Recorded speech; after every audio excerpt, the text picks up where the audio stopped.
Πάμε στην Disneyland. Έλατε παρέα να πάρουμε τα πράγματα από την αρχή. 2 αεροπλάνα αλλάξαμε για να φτάσουμε από το Ηράκλειο στο Παρίσι, φάγαμε, παίξαμε, είδαμε τον πύργο του Άιφελ από ψηλά και κάποια στιγμή καταφέραμε να φτάσουμε στο Σάντα Φε. Στο κτίριο 33, στο δεύτερο όροφο, βρισκόταν το δωμάτιό μας. Και η πρώτη μας εξερεύνηση έγινε με τα πόδια, όπου φτάσαμε στο Disney Village και στο Rainforest Cafe με θεματική τη ζούγκλα, όπως βλέπετε, έπεφταν και κεραυνοί μέσα, είχε εξαιρετικό φαγητό, αλλά ήταν η ώρα να ξεκουραστούμε. Το επόμενο πρωί ξυπνήσαμε νωρίς και ήρθε η ώρα να πάμε για το πρωινό στο ξενοδοχείο μας. Γαλλικό πρωινό φυσικά και υπήρχαν κρουασάν, πήραμε το λεωφορείο και φτάσαμε επιτέλους στα πάρκα της Disneyland. Εκείνο το πρωί είχε φοβερή ομίχλη, αλλά αυτό δεν μας πτώησε και έτσι μπήκαμε πρώτα στο κάστρο της Ωραίας Κοιμωμένης, είδαμε μια θέα από ψηλά και το πρώτο ride που κάναμε ήταν ο Dumbo. Ακολούθησε ο Λαβύρινθος στην Αλίκη στη χώρα των θαυμάτων, όπου η θεματική συνεχιζόταν εδώ στις κούπες του Τρελοκαπελά.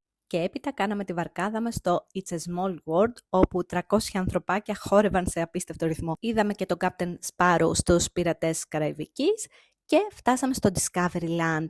Εδώ ήταν τα 2 αγαπημένα παιχνίδια του μικρού. Τα μικρά χεράκια λάτρεψαν το Utopia, 4 φορές το κάναμε και φυσικά το Buzz Lightyear, όπου είχαμε μία μάχη με λέιζερ, που και εμένα μ' άρεσε για να είμαστε ειλικρινείς. Επιτέλους βγήκε ο ήλιος και είδαμε γαλάζιο ουρανό. Ήρθε η ώρα για να πάμε στα στούντιος και πρώτα συναντήσαμε τον Spider-Man.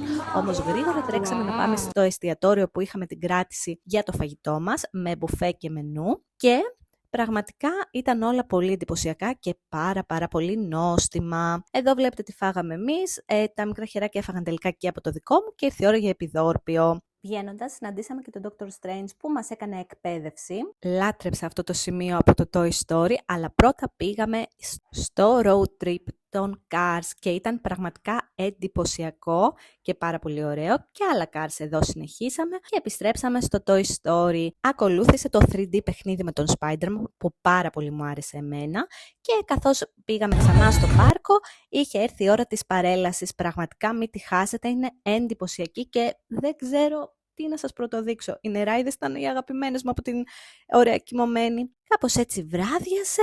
Ξαναπήγαμε στο Utopia και ήρθε η ώρα για να δούμε το show με τα πυροτεχνήματα. Ήταν απλά μαγικό. Ακόμα και αν δεν είχε τα drone λόγω βροχής εκείνο το βράδυ, δεν μπορείτε να καταλάβετε γιατί μαγεία μιλάμε. Έτσι τελείωσε η πρώτη μας ημέρα που ήταν πολύ γεμάτη και ο Μίκη μας είπε καλό βράδυ.